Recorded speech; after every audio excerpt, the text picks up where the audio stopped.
Hello guys, you're welcome back to my channel, Fun with Physics. In today's lesson, we are going to be looking at scientific investigation or inquiry.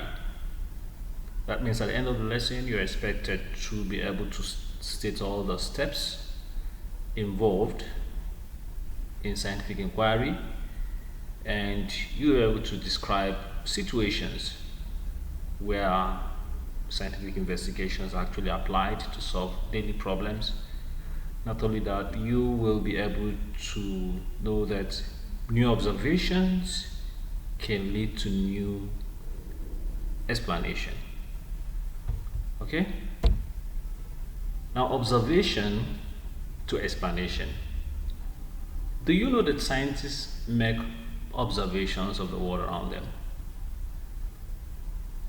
They daily observe things around them and they come up with explanation after asking questions about what they have observed. Now, can you name other stages of scientific investigation that you've come across? Or have you come across any at all? Okay, you must have come across the stages consciously or subconsciously, but at the end of the lesson you'll be able to tell the stages vividly. Now, do you know that doctors, scientists, of course, engineers apply this method to solve their daily problems? So it's not something that is from the blues. It's something that is common that we apply in our day-to-day life, especially those in science-related disciplines, to solve problem. Now let's take a look at this case here. I'm sure you've been to the hospital before. Maybe you were sick at the time and you had an interaction with the doctor. But let's look at this. What the scene here, from this scene, this case here, to the last case. Now, the first case here is mom observes that her child is sick. That's the first in science. That's the first step in scientific investigation. That's observing. You observe. The next thing is mom takes the child to the hospital and the doctor asks the child a few questions that will help in diagnosis. Now, these questions are important to be able for the doctor to be able to make prediction, to be able to tell, okay, this is what is wrong with the child, or that is what is wrong with the child. So the doctor asks the child few questions. That is the question part of scientific investigation. Now, doctor predicts pneumonia, but need to confirm this after a few clinical tests. So it doesn't stop at predicting. Of course, after asking few questions, we make predictions in scientific inquiry or investigation. Okay, the prediction will help us to be able to channel our test or our experiment towards a particular direction. Okay, so after the prediction, samples are collected and tests are conducted. Okay, this is a stage where tests are actually conducted or experiments are actually carried out to find out something about the prediction, if it's true or not. In this case, test result shows evidence that the child has pneumonia. So after the series of tests, or it was confirmed that the child, of course, had pneumonia, which supports the earlier prediction of the doctor. You know, the doctor cannot just go directly to solving the problem when he or she is not sure of the case, the problem. Okay, that's why the test has had to come in. So this is an evidence. The test result shows an evidence. So this is one stage also in scientific inquiry. After test or after experiments, we have to pick up evidence and look at what we have in the test, whether it supports the earlier predictions. Okay. Now, doctor accepts earlier prediction as test result confirmed pneumonia. Okay, so the test result carried out shows that actually the child has this problem. Okay, so doctor accepts the earlier prediction, but there are cases where the prediction, the test may not support the prediction. In this case, the whole stages had to start all over again. The doctor had to go back and make a fresh prediction, okay, about the situation, and then carry out a test in line with the prediction. And after that, after the acceptance of this prediction, doctor treats patient based on the collected evidence. Now you can see the stages applied in medicine. Okay, that's why I said you must have come across the stage, or you must have used the stage consciously or unconsciously. So from this, what we've seen here, we can gather that we can gather these steps of scientific inquiry. The first step is to ask the patient.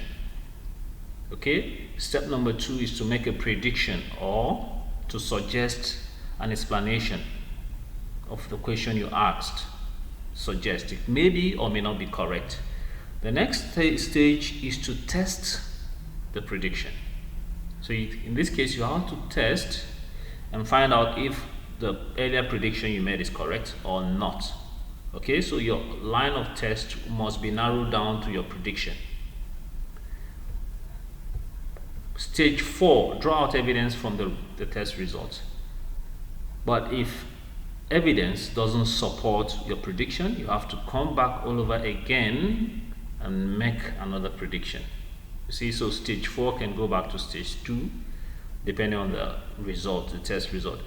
Otherwise, if the result is okay, then accept prediction if the test result supports earlier. Accept prediction if the test result supports what you earlier proposed. Okay, these are the stages in scientific investigation. Now we also want to look at the first fact that explanation can change with new observation. Like I said earlier, scientists make the observation and then profile explanation based on the observation they make. Okay, we're going to look at 3 cases here where explanation was made based on observation. Okay, now new observation can change previous explanation. For instance, there are new observation about Pluto that has brought about new explanation on why it shouldn't be considered a planet in our solar system.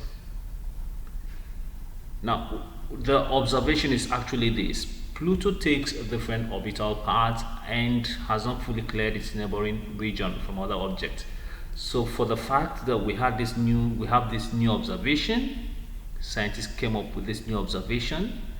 They have disqualified this planet Pluto from being called a planet in our solar system. Okay, so we now regard Pluto to be a dwarf planet. Okay, but prior to this, Pluto was considered a planet before new observations about the planet was made or observed. Okay, now Isaac Newton's observation and explanation of the nature of light. Isaac Newton also observed and came up with explanation on so many things, but we're going to narrow down ourselves to light. Isaac Newton postulated the particle theory of light in 1672 after several observations and experiments. His idea was popular and easy to understand at that time because people could see ball bouncing off wall and imagine that light does the same. So Isaac Newton actually said light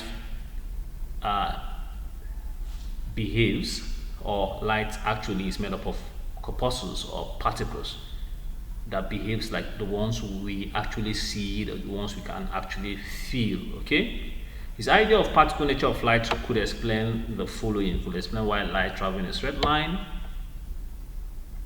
It could explain why light bounces off the mirror, that is reflection. Of course, when you throw ball to a point, maybe throw it on the wall, it will bounce back to you. So his particle theory, his idea of particle nature of light could explain that, could explain reflection. And also the idea could also explain refraction, especially when it enters a denser medium. Okay, and particle of course behaves the same. They slow down or they change their direction, the path of movement, when they move from one point that is easy to move to another point that is difficult to move. True. Okay, now why Newton's idea was accepted for over 100 years. Now this idea and explanation was actually accepted for a very long time. One of the reasons was because Newton had earlier works on gravity and has published a lot of ideas that are widely acceptable, and he was a famous scientist, so people didn't contradict whatever explanation he gave about the particle theory of light. Now Newton thought that light traveled faster in glass, and his particle idea could not explain polarization of light and the reflection and refraction of light, like this case here, when it entered a glass. So even though this idea here could not explain polarization and could not explain why light had to reflect back when you're entering a denser medium like a glass and refract at the same time, part of it, people still accepted his explanation. Okay? Alright, but today we know better, right? Now Christian Huygens observation and explanation of the nature of light. Huygens thought that light was a wave. In 1800, he performed an experiment and offered an explanation that phased out Newton's particle explanation of light. Okay, and that experiment is actually the interference of two waves experiment. Okay, where he had to allow two waves to interfere and combine together constructively and destructively. Okay, this made the wave theory of light to be accepted because Newton's model couldn't explain this. It was way difficult to explain light, the nature of light, using Newton's model when this experiment is performed, the interference experiment. Okay, so for that reason, Huygens' explanation was accepted. Notice the new explanation now brought about what? New observation now brought about what? New explanation. Did you take note of that? Alright, but more observation, new explanation,